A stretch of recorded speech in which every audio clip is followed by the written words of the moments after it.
남유다의 9번째 왕, 이 아마샤에 대해서 오늘 살펴보도록 하겠습니다. 이 아마샤는 25살 나이에 왕이 된 그런 사람입니다.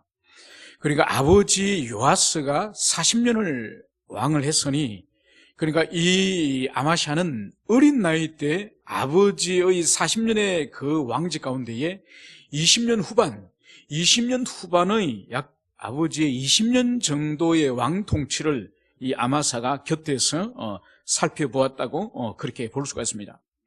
여러분, 우리가 알다시피 이 아버지 요아스의 이 왕의 통치는 어땠습니까?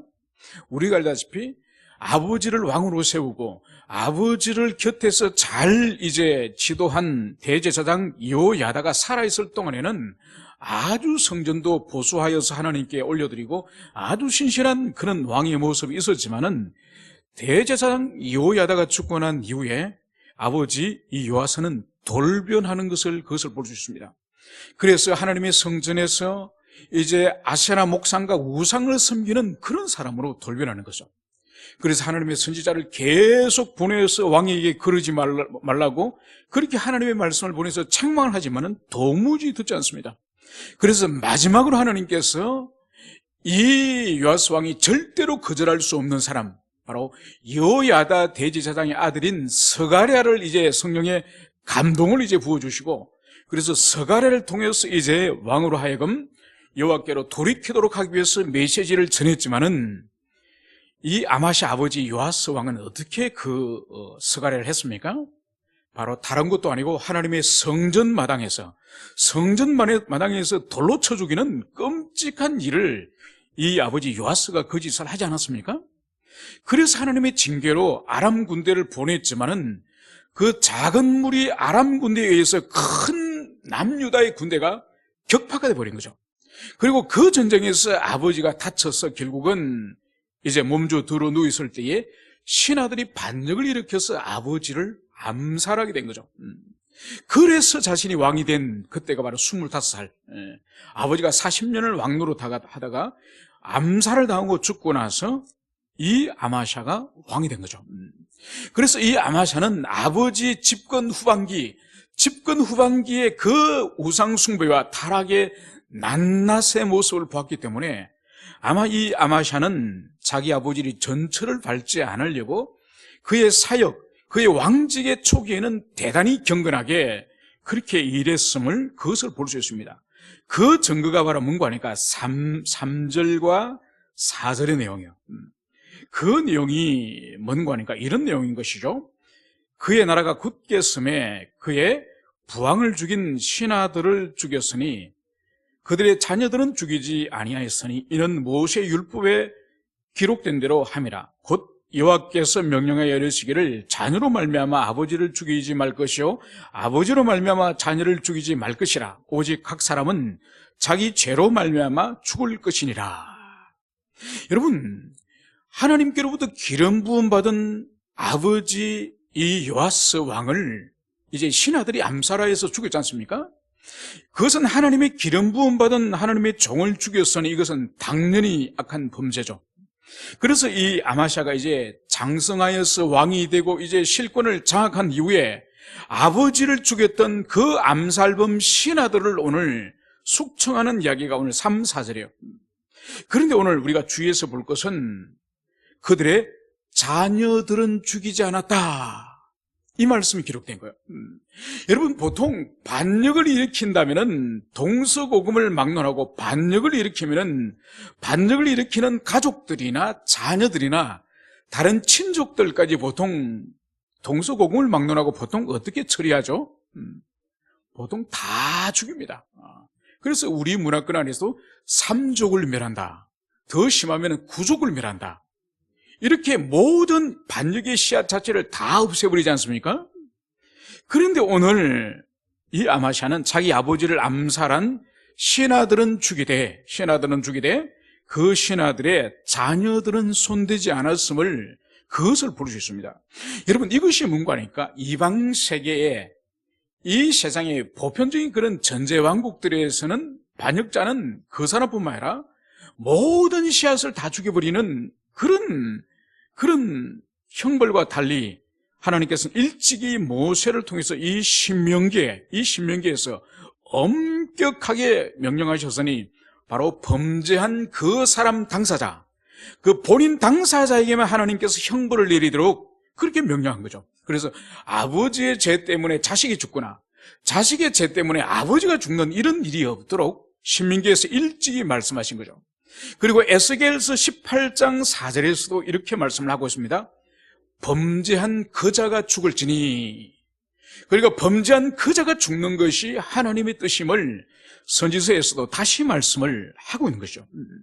여러분, 이것은 뭔가 하니까 이 아마샤가 자기 아버지를 죽였던 원수요, 기름 부음 받은 자를 죽였던 그 국가의 반역자를 자신의 사적인 감정이나 보복심으로서 그 가족들을 진멸한 것이 아니라 바로 이 아마샤는 하나님의 율법 신명기 말씀에 근거하여서 그들의 자손들은 손대지 않았음을 볼 수 있습니다.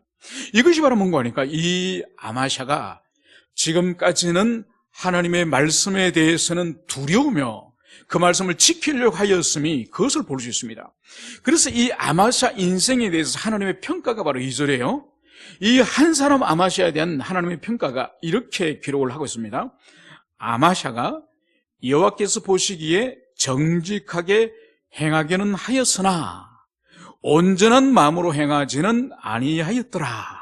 여러분, 하나님 보시기에 이 아마샤가 정직하게 행하긴 했지만은 그런데 하나님 보시기에 온전한 마음으로, 그의 평생에 온전한 마음으로 하나님 앞에 그렇게 살지는 않았다. 이 말씀을 여기서 하고 있는 거죠. 그러니까 부분적으로는 하나님 앞에 정직하게 행했지만은 그러나 부분적으로는 그 심령이 불완전하였음을 그것을 여기서 보여주고 있습니다.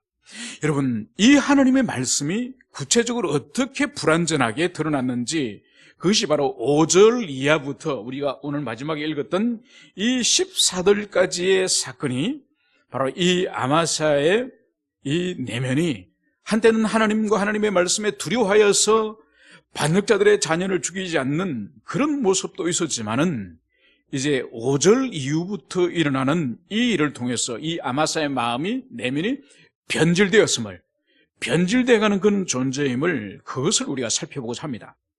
이제 5절에서는 이 아마사가 유다 사람들을 모으고 이제 베냐민 지파와 유다 지파의 이 장정들을, 20살 이상 되는 장정들을 이제 모아서 이제 창과 방패를 잡을 만한 군대 수를 오늘 헤아렸음을 볼 수 있습니다. 그러니까 30만 명이 모였음을 그것을 오늘 기록을 하고 있습니다. 그런데 이 30만 명을 모은 이 목적이 그 이하의 말씀을 우리가 살펴볼 때에 이 아마사가 지금 전쟁을 하려고 하는 거예요. 그러니까 21장에서 보면은 할아버지 요람 때에 이 요람이 하나님 앞에 바르게 살지 못하니 이 유다의 통치 아래에 있던 이 에돔 족속이 반란을 일으킵니다. 반란을 일으켜서 유다의 통치 아래에 있지 않고 독립해서 나가버리는 거죠. 왕을 세워서. 그러면서 이제 세월이 지나서 이 아마샤가 자기 할아버지 때 반역을 일으키고 떨어져 나간 이 에돔에 대해서 이제 다시 정복하려고 전쟁을 하려고 계획을 한 것이죠. 그래서 먼저 베냐민 지파와 유다 지파의 20살 이상 된 전쟁터 나갈 만한 군사를 이제 개수하니 30만 명이라는 거죠. 여러분, 30만 명이 많은 수이지만은 그러나 자기 할아버지 요람 때나 그 위에 할아버지 여호사밧 때에 비하면은 아주 적은 수죠. 왜냐하면 그 위에 할아버지 때는 이 두 지파에서 군사를 모을 때 120만이 넘었거든요. 그러니까 지금 계속적으로 지금 여호사밧 이후로 후손들이 지금 불순종과 하나님 앞에 죄를 범하였기 때문에 나라 자체가 지금 찌그러들기 시작한 거예요. 그래서 지금 이 군대 수를 다 모아봤자 30만밖에 되지 않는 거예요. 오래전에는 120만의 군대를 보유하였지만은, 그래서 이 아마샤가 이제 에돔을 정복하려고 이제 생각을 하다 보니까 이 30만의 군대를 가지고 전쟁을 하기에는 역부족이라고 아마 느꼈던 것 같습니다.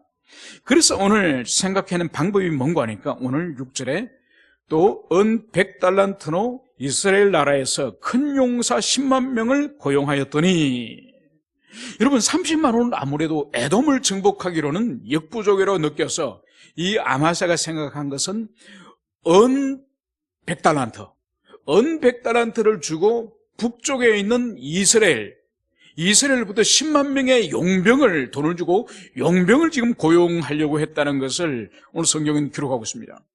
여러분, 은 100달란트가 얼마나 될까요? 여러분, 한 달란트는 오늘날 무게로 하면은 약 34kg이에요. 그러니까 은 금괴, 이 은 덩어리 있지 않습니까? 은 덩어리 34kg 정도 되는 큰 덩어리를 100개 정도 되니까. 그러니까 무게로 하면은 3.4톤이죠. 3.4톤.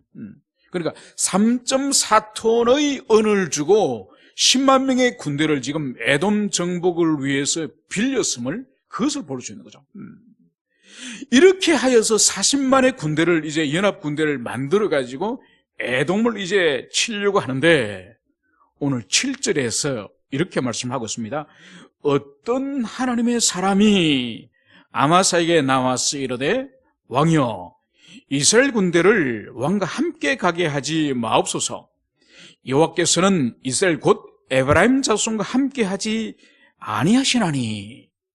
이제 40만의 군대를 몰고 이제 에돔을 정복하려고 이제 아마사가 준비를 했는데 그때 어떤 하나님의 사람, 즉 하나님의 선지자를 말합니다.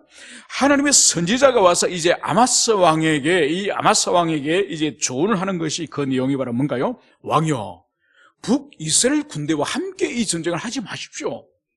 왜냐하면 북이스라엘 군대, 즉 에브라임의 군대와는 여호와 하나님이 함께하지 않습니다.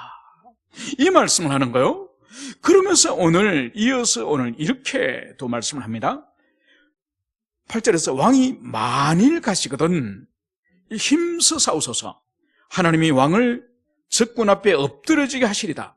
하나님은 능히 돕기도 하시고 능히 패하게도 하시니다. 우리 성경에서는 왕이 만일 가시거든 힘써 싸우소서. 마치 이것은 번역이 왕에게 가서 힘껏 싸우라고 격려하는 것처럼 번역이 되는, 이 정확한 번역이 사실 아닙니다. 이렇게 번역하는 게 더 정확합니다. 왕이 만약 가서 힘써 싸우더라도, 이렇게 번역하는 것이 더 정확한 번역이에요. 그러니까 지금 이 하나님의 선지자가 만약 왕이 에브라임 군대와 함께 할 경우에는 하나님이 기뻐하지 않습니다. 하나님은 에브라임 군대와 절대로 함께 하지 않습니다. 그러면서 만약 왕이 힘껏 싸우더라도 왕은 반드시 적군 앞에 엎드러질 것입니다. 그러면서 하나님은 당신을 도울 수도 있고 당신을 패하게 할 수도 있는 분이 하나님이십니다. 이렇게 번역을 해야 되는 거죠. 여러분, 이것은 뭘 보여주는가요? 하나님의 눈에 북이스라엘, 같은 아브라함의 자손이요, 같은 야곱의 자손이요, 12지파 가운데 10지파가 북이스라엘이지 않습니까? 남쪽에 이 베냐민과 이 유다 2지파가 있고, 그러니까 한 민족이에요. 한 동포가 한 형제예요. 그래서 이 아마사야 위에 조상 여호사밧 조상을 여러분 알죠? 여러분, 그 여호사밧이 아합 왕과 어떤 약속을 했습니까? 서로 아들을 주고 딸을 주고 혼인 언약을 맺고 결혼을 시켰지 않습니까? 그러면서 아람과 전쟁을 할 때에 남쪽의 유다 군대를 이제 함께 연합을 시켜가서 아합 군대와 이 여호사밧의 군대가 함께 힘을 모아서 아람 군대와 전쟁하지 않았습니까? 그 전쟁에 대해서 하나님께서 여호사밧은 죽지 않고 돌아왔을 때 하나님께서 선지자 예후를 보내서 어떻게 말씀하셨죠? 바로 왕이시여, 왕은 왜 여호와를 미워하는 자를 돕습니까? 왜 악한 자와 연합합니까? 이제 앞으로 왕에게 큰 하나님의 심판이 임할 것입니다. 여러분, 거기서 명백하게 다윗의 이 왕국을 향해서 바알과 아세라를 섬기는 우상을 숭배하는 이 북이스라엘과 절대로 연합하지 말 것을, 함께 하나님의 일을 도모하지 말 것을, 그것을 분명하게 주님께서 말씀을 하시는 거죠. 여러분, 신약에 있어서도 바울도 마찬가지 아니에요? 바울도 고린도후서 6장 14절에서 뭐라고 말씀을 하고 있습니까? 너희는 믿지 않는 자와 멍에를 같이 매지 말지어다. 물론 여러분, 이것은 결혼이라든지 그리고 영적인 일이라든지 이런 일과도 포함되어 있지만은 넓게 볼 때는 여호사밧에게 아합과 연합하지 말도록 한 이 믿음의 백성들은 이 불신앙의 세상 사람과 함께 이 하나님의 일을 같이 도모해서는 안 되는 거예요. 마치 이런 것과 같은 거죠. 이 병이 두 개 있습니다. 이 물병이 두 개가 있는데 이 물병에 한 물병에는 아주 구중물이 들었습니다. 한 물병은 깨끗한 생수가 들은 거예요. 이것을 그런데 문제는 하나의 컵에 이 두 물을 같이 부어서 마시게 하는 거예요. 여러분, 그거 마실 수 있습니까? 여러분, 깨끗한 물을 컵에 마시라면 마실 수 있지만은 이 깨끗한 물을 절반 넣고 구정물을 절반 넣고 그래서 마시라고 하니까 싫다 그러니까 깨끗한 물이 절반은 있잖아. 깨끗한 물은 절반은 있으니까 그거 마셔. 여러분, 그거 마실 수 있습니까? 마실 수 없죠. 여러분, 그렇기 때문에 깨끗한 물은 구정물이 어떤 양이 채워지더라도 깨끗한 물은 절대로 이익을 볼 수가 없습니다. 반드시 깨끗한 물이 더럽혀지지. 여러분, 그러나 구정물에 깨끗한 물을 붓는 것은 구정물은 전혀 손해볼 일이 없습니다. 여러분, 그렇기 때문에 거룩한 하나님의 자녀들, 경건한 백성들은 절대로 악한 사람과 교통을 하거나 연합하거나 어떤 일을 도모해서는 안 되는 거예요, 여러분. 여러분, 세상적으로 볼 때는 이 남유다와 이 북이스라엘이 같은 형제지 않습니까? 12지파잖아요. 아브라함의 후손이고 야곱의 후손이고 12지파 한 형제예요. 그러니까 우리 민족끼리 그러면서 아합과 여호사밧이 아들, 딸을 주고 사돈이 되고 그렇게 민족이 하나 되어서 외세로부터 아람이나 외세로부터 강하게 단결하자고 그 짓을 하지 않았습니까? 그래, 하나님의 눈이 볼 때는, 주님의 눈이 볼 때는 다윗의 왕국은 그러면 안 된다 이거죠. 왜냐하면 하나님의 신정 통치가 임하고 있는 하나님의 순수한 백성이기 때문에 바알과 아세라로 오염된 북이스라엘과 통을 하거나 교제하는 것은 절대로 옳지 않다는 것이 하나님 판단이에요. 그런데 오늘 이 아마샤가 또다시 실수를 하는 거죠. 그래서 북쪽에 10만 명의 군대를 이제 가지고 그걸 가지고 이 정복 전쟁을 하려고 하니 오늘 하나님의 사람이 하지 마십시오. 바로 에브라임 군대와는 하나님이 절대로 함께하지 않습니다. 그래서 왕이 가서 열심히 싸우더라도 반드시 왕은 그들과 함께할 경우에 반드시 패합니다. 하나님은 왕을 도울 수도 있고 왕을 패하게 할 수도 있습니다. 이 말을 한 거죠. 여러분, 오늘 9절에서 보면은 이 아마사가 아주 곤란하게 됐습니다. 그냥 아멘하고 이렇게 이 하나님의 사람이 하나님의 말씀을 증거하면은 그래 30만으로 싸워보겠습니다. 10만 명의 북이스라엘 군대 없어도 싸워보겠습니다. 이러면 좋았을 텐데 오늘 9절에 보면 이 아마사가 처음부터 예스 하기에 아주 곤란한 지경이 있습니다. 그것이 바로 뭔가 하니까 이미 은 100달란트를 선불로 이미 먼저 북이스라엘로 먼저 돈을 이미 지불하고 군대가 이제 들어온 거예요. 그렇게 되면은 이 하나님의 이 선지자의 말을 듣게 되면은 돈은 이미 주버린 것이고 이미 군대는 왔기 때문에 그 군대를 지금 돌려보내라는 거지 않습니까? 도움을 전혀 받지 못하고 그러면은 이 아마사 왕은 어떤 손해가 있죠? 돈은 돈대로 은 100달란트를 잃어버리고 이 10만 명의 군대가 와서 도울 수 있는 기회를 잃어버리니 이 아마사 왕은 이중적인 손해를 보는 거죠. 이중적인 손해. 그러니까 지금 이 아마사 왕은 이 하나님의 선지자의 이 권면에 대해서 거절할 수 있는 좋은 핑계를 찾아낸 거죠. 그래서 내가 이미 돈을 은 100달란트를 이미 줬다. 그러니까 하나님의 사람이 답이 뭔가요? 오늘 9절 중반에 여호와께서 능히 이보다 많은 것을 왕에게 주실 수 있나이다. 그러니까 하나님의 말씀에 순종하면은 하나님의 뜻을 따르면 은 100달란트와 또 10만 명의 군대 이거하고 비교할 수 없는 더 많은 것을 하나님이 채워주십니다. 이것을 오늘 하나님께서 이 메시지를 전가하는 거예요. 여러분, 이 하나님의 이 말씀을 이 아마사가 듣고 아멘 하기가 쉬울까요? 쉽지가 않을까요? 여러분, 앞에 지금 군대 10만이 와 있고 또 은백달란트를 이미 북쪽 이스라엘에 보냈고, 그런데 어디서 온 보잘것없는 하나님의 선지자라는 사람이 왕이시여 10만 군대를 돌려보내십시오. 그리고 은 100달란트는 잃어버린 셈 칩시다. 여러분, 이러면은 아멘 이렇게 하겠습니까? 여러분, 이 100달란트가 그 당시 임금으로, 그냥 오늘날 환산해도 마찬가지겠죠? 120만 명의 임금이에요. 120만 명 임금. 여러분, 거기다 곱하기 10만을 해보세요. 오늘날 돈이 나옵니다. 그런데 이것을 단번에 포기하고 10만 명의 군대를 포기하는 것이 얼마나 이 왕에게는 유혹이 될까요? 바로 그때에 이 하나님의 사람이 그것을 포기하면은 하나님의 뜻을 순종하기 위해서, 하나님께 기쁨이 되기 위해서 당신의 손실을 기꺼이 감당하면은 하나님께서는 그것보다 더 많은 것을 주님이 주시리라. 이것을 오늘 여기서 말씀을 하는 거죠. 여러분, 여기서 필요한 것이 바로 뭔가 그러니까 하나님에 대한 신뢰, 그리고 과감히 포기하고 버릴 것은 버리겠다고 하는 이 결단과 용기. 여러분, 이것이 필요한 거예요. 여러분, 우리의 신앙생활에 있어서 여러분 평온하게 이렇게 아무 일이 없는 것처럼 평온하게 가는 인생의 시간들도 많지만은, 우리 인생에 마치 대나무가 쭉 자라면서 마디가 중간에 마디가 있는 것처럼 우리 인생에도 이 마디가 있습니다. 이 마디가 뭐냐? 바로 용기를 가지고 결단할 시간들이 온다는 거죠.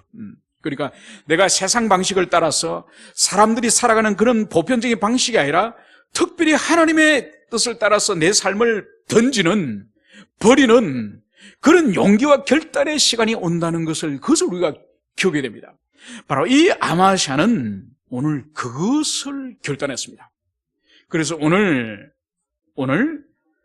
11절에 아마사가 담력을 내어 그의 백성을 거느리고 수금 골짜기에 이르러 세일 자손 10,000명을 죽이고 유다 자손이 또 10,000명을 사로잡아가지고 바위 꼭대기에 올라가서 거기서 밀쳐 내려뜨려서 그들의 온몸이 부서지게 하였더라. 여러분, 오늘 10만을 포기하고 30만의 군대를 가지고 오늘 에돔과 전쟁을 쳤지만은 오늘 11절과 12절은 대대적인 전쟁의 승리를 오늘 성경은 기록을 하고 있습니다. 그래서 10,000명을 오늘 죽였고, 그리고 10,000명을 사로잡아서 높은 절벽 위에 그들을 밀어서 그들을 죽였다고 하는 이 전쟁의 성전보를 여기서 기록을 하고 있습니다.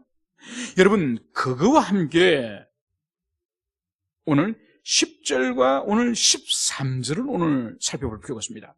오늘 비록 더 적은 숫자로 오늘 같지만은 하나님을 믿고 하나님을 신뢰했을 때에 귀한 열매를 거둔 것과 오늘 달리 10절과 13절을 보면은 오늘 아마샤가 이에 에브라임에서 자기에게 온 군대를 나누어 그들의 고향으로 돌아가게 하였더니 그 무리가 유다 사람에게 심히 노하여 분연히 고향으로 돌아가더라.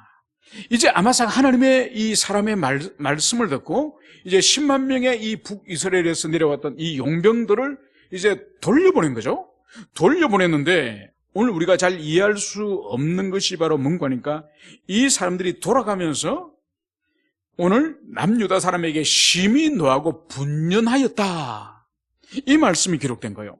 여러분, 전쟁을 치러 와서 전쟁을 하지 않고 은 100달란트는 그대로 보수를 다 받고 전쟁을 하지 않고 돌아가면은 오히려 생명의 위협도 당하지 않고 기쁜 일이 아닌가요? 그런데 오늘 이 북이스라엘 사람들은 심히 노하고 분연하여서 오늘 돌아갔다고 성경이 말씀을 하고 있습니다. 여러분, 그러면 왜 이 사람들이 전쟁도 안 치르고 그냥 은 100달란트를 그냥 집어삼키는 건데 왜 이 사람들이 화를 내면서 돌아갔을까요? 그것은 바로 뭔가 하니까 이 사람들에게 다른 욕심이 있다는 거죠. 그 다른 욕심이 뭔가 하니까 그것이 바로 13절이에요. 13절, 아마사가 자기와 함께 전장에 나가지 못하게 하고 돌려보낸 군사들이 사마리에서부터 베토론까지 유다 성읍들을 약탈하고 사람 3,000명을 죽이고 물건을 많이 노락하였더라. 여러분, 전쟁에 있어서 전쟁의 용병으로서 어떤 값을 받는 것도 중요하지만은 전쟁터 나가는 사람들이 가장 큰 기대가 뭔지 아십니까? 전쟁에서 노약물을 빼앗는, 적군을 죽이고 적군의 성읍이나 적군의 그런 주민들을 죽이고 그 사람들이 가지고 있는 금은 보화를 빼앗아서 돌아가는 그것이 사실은 이 전쟁의 용사들에게서는 가장 원하는 바죠. 그런데 전쟁에 나가지 말고 고향으로 돌아가라, 이렇게 돌려보내서는 이 사람들이 노획물을 얻지 못하니까 이 사람들이 화를 낸 것이고, 그들이 돌아가다가 한 짓이 바로 뭐죠? 바로 국경 부근에 있는 이 유다의 성읍을 이제 공격해서, 이 성읍을 공격해서 사람을 3,000명을 죽이고 많은 물건을 누락하였다. 이것을 성경이 기록하고 있습니다. 여러분, 그렇기 때문에 7절에서 하나님께서 에브라임, 북이스라엘과 함께하지 말라. 북이스라엘과는 혈통적으로는 피가 함께 흐르는 같은 아브라함의 자손이고 야곱의 자손이지만은 뭐가 다르다고요? 영적인 원리가 다른 거예요. 정신이 다른 거예요. 한쪽에서는 하나님을 두려워하고 하나님을 경외하고, 그래서 그 하나님을 향한 경외가 이웃을 향한 사랑으로 삶 가운데 드러나지만은 이 북이스라엘은 바알과 아세라를 섬기는 사람이에요. 이 사람들에게는 하나님을 경외하는 것이 없기 때문에 이웃에 대한 동포에 대한 애정이 없는 거예요. 여러분, 그러니까 보세요. 지금 이 사람들이 아말렉 족속도 아니고 아람 족속도 아니고, 아니 같은 아브라함의 자손이요 야곱의 후손인 같은 동포끼리 전쟁에서 노획물을 자신들이 빼앗지 못했다고 자기 나라로 돌아가다가 같은 동포인 이 남유다의 백성들을 3,000명이나 줄이고 그 사람들의 보물을 오늘 누락질해갔다. 이것을 여기서 보여주는 거예요. 여러분, 그렇기 때문에 같은 혈통이나 같은 혈종이나 같은 형제되면 사실 이 육체적인 형제되면 신앙 안에서는 의미가 없습니다. 여러분, 세상 나라나 세상에서는 우리 민족끼리, 우리 나라끼리, 여러분 그렇게 하지만은 엄밀한 의미에 있어서 그리스도인들과 하나님의 교회 안에서는 가장 중요한 것이 우리가 그리스도 안에 있는가, 우리가 한 성령과 한 말씀 안에 있는가, 그래서 함께 우리가 예수의 피로서 우리가 씻김을 받은 사람인가. 여러분, 이것이 본질이에요. 이것이 있으면은 혈통이 달라도 그 사람이 아프리카 사람이든지 그 사람이 인디안이든지 상관없습니다. 우리 그리스도 안에서 주님의 피를 같이 발라는 사람이기 때문에. 그런데 아무리 아브라함의 자손이고 야곱의 한 자손이라도 그 물질의 탐심의 눈이 어두니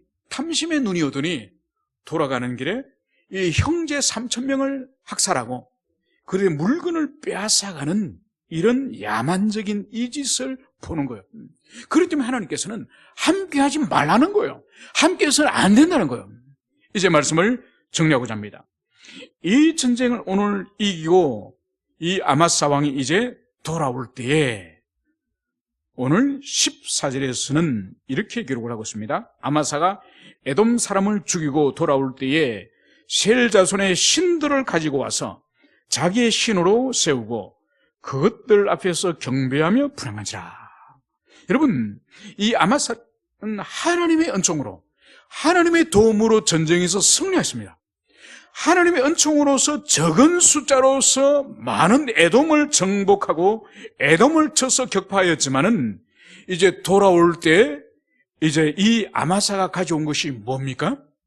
하나님께 영광을 돌려드릴 만한 그 성전보를 가지고 왔습니까? 아니면 다른 걸 가져왔습니까? 오늘 성경은 에돔 사람을 죽이고 돌아올 때에 에돔 자손의 신들을, 에돔 족속의 우상을 가지고 와서 여호와 하나님을 부리고 이 에돔의 우상 앞에서 경배를 하였다. 이 말씀이 오늘 여기서 기록됐습니다. 여러분, 우리가 읽지 않았습니다만 오늘 우리가 묵상한 내용은 여러분 알고 계시죠? 그래서 하나님께서는 또 선지자를 이 아마사 왕에게 보내서 또 책망을 합니다. 그러지 말라고. 그런데 이 아마사 왕은, 선지자가 하나님의 말씀을 대언할 때에 이 하나님의 말씀이 끝나기도 전에 이 아마사 왕이 무엇을 말하였죠? 우리가 언제 너를 왕의 고문으로, 왕의 모사로 내가 언제 너를 삼았느냐? 그러면서 하는 말이 그쳐라, 입 다물어라. 그러면서 어찌 맞으려고 하느냐. 여러분, 하나님의 선지자를 대하는 이 아마사 왕에게 있어서 볼 수 있는 것이, 이 에돔에서 이 아마사 왕은 두 가지를 가져왔습니다. 하나는 뭔가 하니까 에돔의 우상을 가져와서 숭배했고, 두 번째는 뭘 가져왔느냐? 하나님보다 더 높아진 하나님과 하나님의 선지자의 말씀도 짓밟는 교만을 가져온 거예요. 교만을.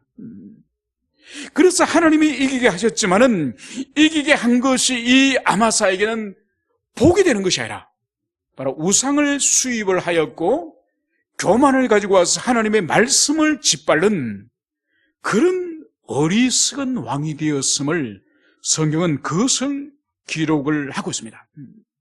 그래서 결국은 이 아마사 왕이 어떻게 되느냐, 제일 마지막 27절과 28절에 보면은 자기 아버지 요아스 왕이 하나님을 대적하고 배신하여서 바로 신하들이 암살하여서 반역으로 죽듯이 이 아마사도 정확하게 아버지의 뒤를 따라서 신하들의 반역에 의해서 암살당하여 죽는 거예요. 아버지 인생의 말년의 모습을 그대로 이 아마사도 그것을 따르는 것을 여기서 볼 수 있습니다. 여러분, 이 역대기에서는 특별히 하나님께서는 왕들에 대해서 아주 상세하게, 특별히 남유다의 왕들에 대해서 상세하게 역대하에서는 기록을 하고 있습니다. 여러분, 왜 상세하게 왕들의 삶의 행적에 대해서 이렇게 상세하게 기록할까요? 그것은 바로 그들이 믿음으로 하나님 앞에 순종했을 때와 그들이 불순종으로서 우상 숭배하고 하나님을 대적하고 하나님의 선지자의 말을 거역하였을 때에 하나님이 어떻게 그들에게 복을 주시거나 그들에게 심판하시고 그들에게 형벌하셨는지 한 사람 한 사람 왕에 대하여서 낱낱이 알림으로 말미암아서 이 역대하의 말씀을 받는 70년의 포로를 끝내고 돌아온 그 사람들에게 이 하나님의 말씀에 순종함과 불순종함이 반드시 주님이 거기에 합당하게 보응해 주시는 하나님이라는 것을, 그것을 상세하게 기록함으로 하나님께 순종하는 삶을 살도록 하는 것이 이 역대하의 목적입니다. 그리고 이 역대하의 목적은 2500년의 세월이 지금 흘렀지만은 여러분, 지금도 역대하의 왕들을 다루시던 하나님, 왕들을 징계하시거나 왕들을 도우셨던 그 하나님이 동일하게 우리 하나님이에요. 우리 아버지요. 여러분, 그러므로 말미암아서 왕들을 다루시던 하나님의 성품이 지금 달라졌을까? 아니에요. 지금도 우리가 순종의 삶을 살고 하나님을 위해서 우리가 희생적인 삶을 살면 하나님이 도우시고 복을 주시고 함께 하시지만은 하나님의 말씀을 계속적으로 보내시고 하나님의 말씀을 듣게 하시고 하나님의 말씀을 들려주지만은 오늘 이 아마샤나 요아스가 반역을 하고 하나님의 말씀을 거슬릴 때에 큰 징계를 받았던 것처럼 오늘도 우리 아버지 하나님은 당신의 자녀가 반복적으로 불순종의 삶을 살 때는 반드시 징계하시는, 초달하시는, 매초를 드시는 그 하나님이라는 것을 오늘 이 역대의 말씀을 통해서 우리가 가슴에 깊이 새기시길 바랍니다.